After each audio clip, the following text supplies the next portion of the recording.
Be still like a mountain and flow like a great river. A quote from Lao Tzu. This may sound like this generic, abstract, poetic wisdom that you say, okay, it sounds great, but what does that have to do with us? Well, it has to do with everything we do at any given time. Let me explain you a little bit further.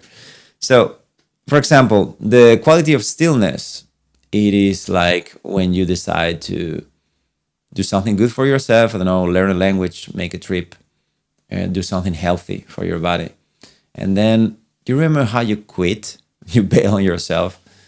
Maybe a few days later, a few weeks later, definitely everybody drops and I really wanted to do that. I've been trying to do that for years, to go for a jog in the morning or something like that, something simple, and yet we don't manage to do it.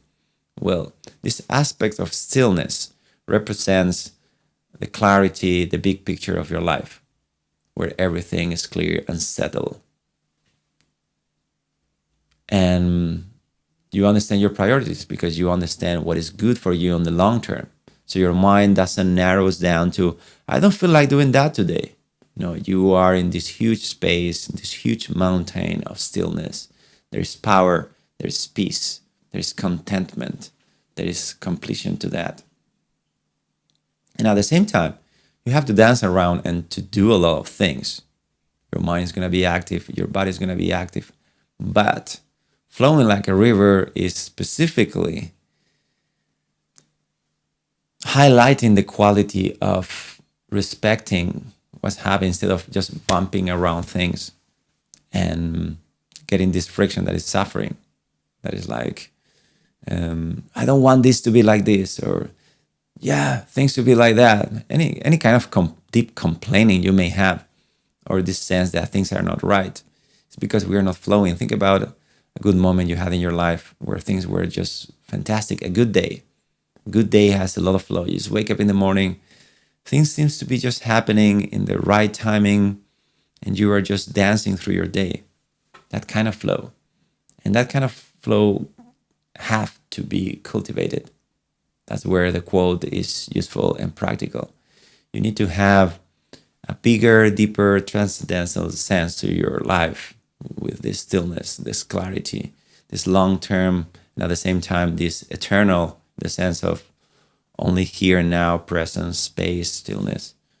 That sense, you need to cultivate that. But at the same time, that doesn't mean that you're not being responsive to the world in a practical sense, like getting food for your body and shelter and interacting with other people with compassion and from the top of your skills. You could be living in the world and being a very active person, very successful actually. And at the same time, you could nurture this deep, stable part of yourself that it has never changed. There's a part of yourself that has never changed. Even you think about when you were a little child and all the memories that you have, your body has changed. Your mind has changed. You think differently. You feel differently probably. But there's a part of you that if you look for it, you will notice that it's something in you that has never changed. Well, that's the mountain. That's your rock. That's the steadiness. That's your power. That's your clarity. So don't lose touch with that. And at the same time, dance around your life, trusting that things just happen in the way they have to happen for the big scheme of things. I hope this little reminder of Lao Tzu helps you get in touch with a balance in your life between the depth of what you really want, the joy and the peace you actually want, and the action in your life. So you are also always being flowing with everything like one and allowing everything to effortlessly happen on its own.